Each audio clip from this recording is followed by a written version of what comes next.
Bonjour, êtres de lumière. Bienvenue dans cet espace sacré de réflexion et d'illumination. Aujourd'hui, nous plongerons dans les paroles du groupe arcturien, apportant un message de réveil à tous ceux qui sont prêts à écouter.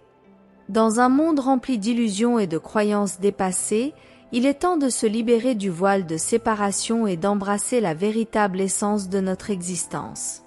Préparez-vous à un voyage de découverte de soi et de transformation. Nous allons commencer. Salutations! Nous commençons la nouvelle année 2024, qui sera une année d'exposition et d'événements. Ce qui aidera à réveiller beaucoup, qui continuent à mettre leur confiance en des croyances qui deviennent maintenant obsolètes. Aucune personne ne peut rester hypnotisée par des illusions de séparation pour toujours, car la réalité de chaque personne est Dieu, source et conscience divine individualisée. Il y en a certains, en particulier ceux qui sont accros au pouvoir sûr, qui continuent avec des mots et des actions pour garder le monde accro à l'ancien système de croyances.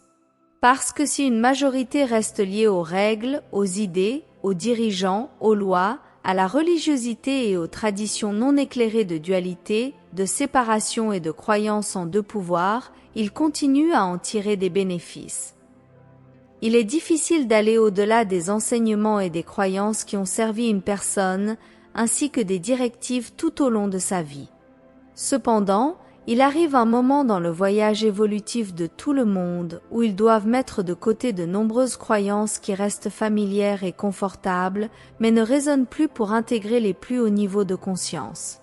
Ce processus n'est généralement pas choisi consciemment, mais il est provoqué par l'overself quand la personne est prête. Quand tout ce qu'une personne a été enseigné, elle a cru et construit ses fondations, elle commence à ne plus raisonner de la même manière. Il précipite généralement une période de peur, de confusion, de doute, de résistance et même la croyance que la personne perd la tête. Parce que tout ce qu'ils ont cru de tout leur cœur jusqu'à présent semble avoir été un mensonge. Cette période constitue une nuit sombre de l'âme, surtout pour ceux qui ont été des chercheurs sérieux pendant longtemps et croyaient avoir trouvé toutes les réponses. Il durera aussi longtemps que la personne résistera, essaiera de relancer le passé ou refusera de regarder plus profondément.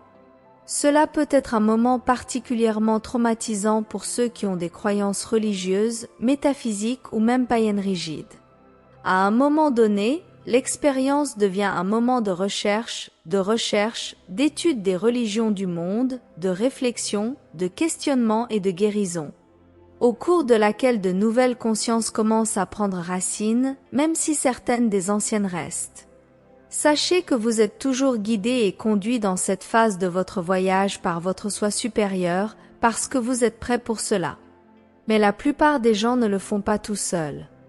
Dieu n'est pas un vieil homme assis sur un nuage, jugeant les qualifications de chaque personne pour recevoir le bien ou la punition selon la façon dont ils ont suivi une règle faite par l'homme. Dieu est une conscience omniprésente, omnipotente, omnisciente et parce que tous sont l'expression de cette unique conscience. Tout ce qui est déjà pleinement présent dans chaque individu. Vous n'êtes pas une partie de Dieu, vous êtes la totalité. Il n'est pas seulement stupide, mais inutile de prier un concept de Dieu fait à l'image de l'homme pour lui donner des choses, des événements, des personnes. Dieu exprime déjà sa plénitude dans et comme chaque personne, et il n'a conscience de rien d'autre que lui-même, parce que rien au-delà de lui-même existe. Si la maladie, le manque, la souffrance étaient des facettes de la conscience divine, elles ne pourraient jamais être guéries, changées ou éliminées, car elles seraient maintenues pour toujours en place par la loi divine. L'évolution spirituelle est le voyage de la réalisation de cela et de permettre au SOI la complétude de se manifester. Dieu ne donne pas des choses, des personnes, des emplois, des biens, parce que Dieu n'a pas d'idée de manque et de limitation. Dieu s'exprime infiniment à travers l'homme et toutes ses expressions. Une fois qu'une personne atteint une conscience d'unité et de complétude, l'esprit peut alors interpréter le contenu de cet état de conscience à des niveaux que la personne peut comprendre. Par exemple, une personne a besoin d'un foyer. S'ils ont atteint un état de conscience qui sait qu'ils ne peuvent jamais être séparés de leur véritable foyer, qui est la conscience divine, l'esprit l'interprétera extérieurement comme le bon foyer. La conscience éclairée d'un mécanicien ne se manifestera pas extérieurement comme de nouvelles idées pour la chirurgie, ni le chirurgien ne manifestera d'idées pour réparer un carburateur, à moins que ce ne soit ce dont il a besoin. C'est pourquoi il est nécessaire de mettre de côté les nombreux enseignements religieux ou métaphysiques familiers, mais maintenant obsolètes, en vous encourageant à prier de telle ou telle manière afin d'obtenir ce que vous croyez que vous ou d'autres avez besoin. Ces pratiques ont bien servi dans les périodes précédentes de l'évolution, mais elles n'ont été que des étapes sur le chemin, non pas pour être maintenues pour toujours. Ces pratiques favorisent et renforcent les croyances de séparation.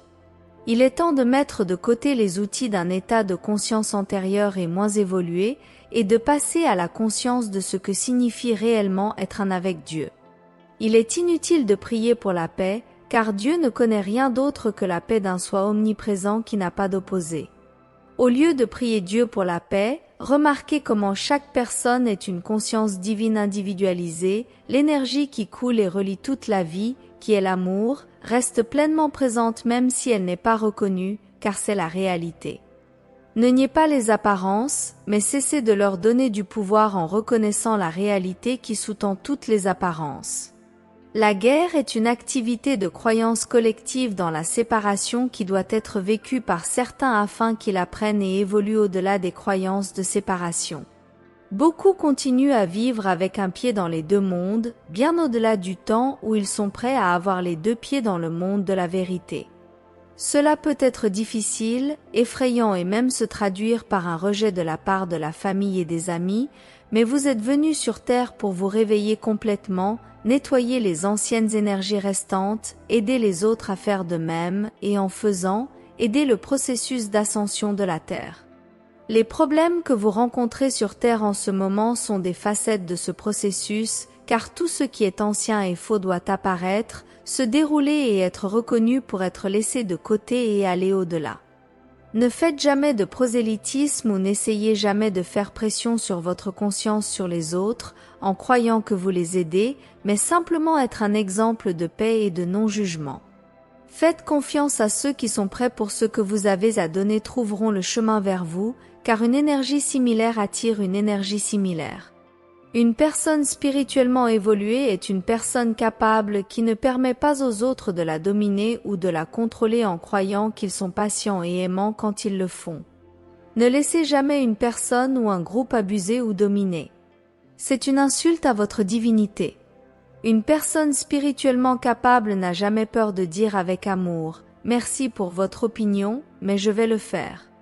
Certains restent dans des situations abusives ou même dangereuses, simplement parce qu'ils veulent faire plaisir, reflétant des tentatives de faible résonance pour être aimés. D'autres ont été enseignés qu'il est spirituel d'être aimant et patient, indépendamment de toutes les circonstances négatives. Il n'est pas spirituel de permettre à une personne ou à un groupe de le manipuler physiquement, émotionnellement, mentalement ou spirituellement. Cependant, il est très important d'être très honnête avec vous-même dans ce genre de situation, ne pas interpréter le désir de l'autre de dialogue ou de changement comme une excuse facile pour fuir ou éviter de faire face à quelque chose. Souvent, et particulièrement en ces temps de nettoyage intense, les situations douloureuses auxquelles une personne peut faire face dans cette vie sont en fait des vieilles énergies qui ont été vécues et qui ont été transportées par de nombreuses vies antérieures. Quand une personne se sent assez forte et évoluée pour finalement reconnaître et éliminer les énergies intensément douloureuses et de faible résonance. Il porte encore les expériences horribles, comme être torturé à mort ou une ou plusieurs vies d'abus. Ils choisissent souvent de s'incarner dans une famille ou une situation qui réactivera cette vieille énergie. Parce que maintenant ils sont spirituellement capables et émotionnellement préparés, ils sont capables de faire revivre l'énergie d'une certaine manière, de la reconnaître pour ce qu'elle représente et de la libérer totalement de la conscience. Toujours dans ce genre de situation, faites ce qui doit être dit ou fait, en connaissant intérieurement la vraie nature spirituelle de toutes les personnes impliquées.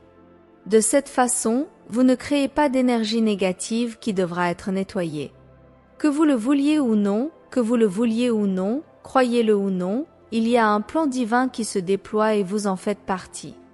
Nous sommes le groupe arcturien.